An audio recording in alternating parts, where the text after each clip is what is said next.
Climbing the mountain to Rosh Hashanah, we begin the 7 weeks of consolation, the Shiva D'Nechemta. We begin our Haftarah this week with Nachamu, Nachamu, Ami, Yoimar, like Heichem, the famous words of the prophet, the Navi Yeshaya. World-renowned and a noteworthy Haftarah. It's famous for the songs that have been made of it because of how inspirational the messages are behind it. Cutting straight to the chase and not wasting any time, what is the Nechama here? What consolation do we have? What has been changed and how have we been consoled? We've lost our Beis Hamikdash. Millions of people have died throughout the ages on Tisha B'Av. So yet what are we left with, and how and why should we be consoled? Many joyous occasions come colliding this Shabbos, with Tu B'Av being on Friday, one of the happiest days of the year, according to one Gemara.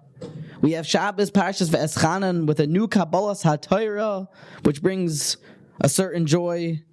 And we have Shabbos Nachamu. But what is the Nachamu? What is our comfort? To make things worse before we make them better, picture this. You're walking into a Shiva house. People are sitting on the floor, sobbing and mourning the loss of a loved one. You stand up on a chair and proclaim loudly, "Be comforted! Comfort, comfort, oh everyone!" I bet you that they would throw you out faster than you came in.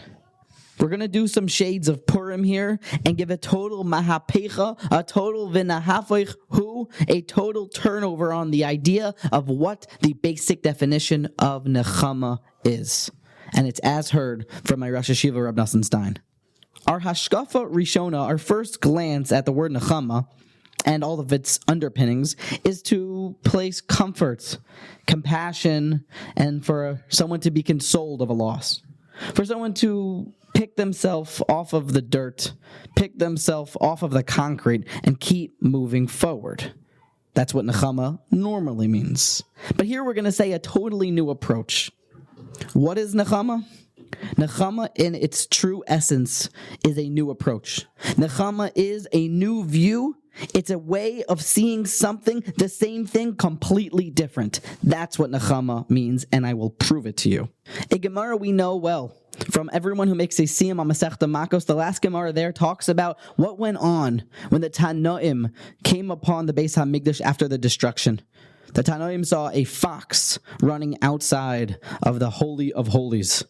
They started to cry. All of the rabbis mourning, "Look what we have lost." And they glance over at Rabbi Akiva, and the great Rabbi Akiva is laughing.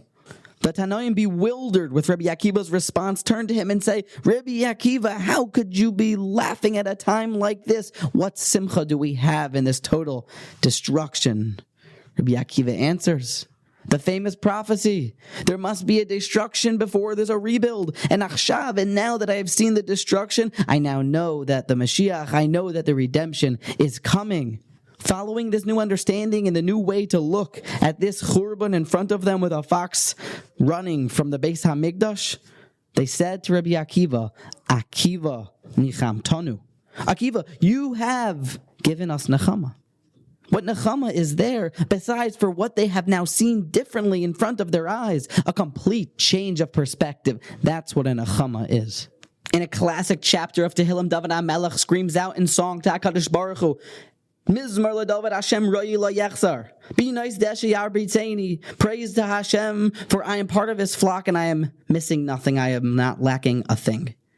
The verse continues, Shivticho Mishantecha Hema Yenachamuni. The Rosh Hashiva explained, what's the difference between a shivtecha and a mishantecha? A shivtecha is a staff, a rod, we know. A mishantecha also is loosely translated as some element of a staff. Says the Rosh Hashiva that a shivtecha means specifically a rod that you use to whip someone, normally an animal, to run faster, to get a specific desired outcome. However, a mishantecha is a cane, used by an older, more wise person, someone who has a different perspective on life. David HaMelech continues that this change of perspective, it was you all along, Tata and Himmel, God in heaven, Hema, that is Yenachamuni, that is my solace. The chapter of Tehillim continues to a crescendo of Gam ki elech begates al maves, even though I walk through the shadow of death, I do not fear, for you are with me. That's a Nechama. That's a new mindset. That's a change of perspective. For it is exactly this reason why we arise from the ground to sit on a chair at Chatzos at midday on Tisha B'Av. What happened at Chatzos was the temple, the Beis Hamikdash, actually started to burn. That's when it was set aflame. Now I ask you, why would we arise at the specific time that the Beis Hamikdash has begun to be engulfed in flames? That should be the time, all the more so, that we stay on the floor. Except what is done is done. The Gemar Din has happened, justice has been served. That is why, Hema Yenachamuni, we arise because what is done. But I still see that it's my Father in heaven. Hema Yenachamuni. See, Nechama is not just some comfort or consolation without any special reasoning or some path to get to it. Rather, Nechama is seeing something in a new light, seeing it with a different perspective. That's how you can reach Nechama. Now that's something to sing about. That's something worth talking about. Perhaps this is the reason why this pasuk, this haftarah, is so famous. How many times do we need a new perspective upon even the worst things? Continues the prophet Yeshaya in the haftarah, Dabru alev Yerushalayim v'kiru eleha.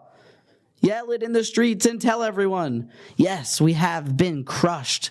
We have lost almost everything. But that's Tata in Himmel, that's God in heaven. When we understand this, it brings to a total new understanding and perspective upon what we have gone through.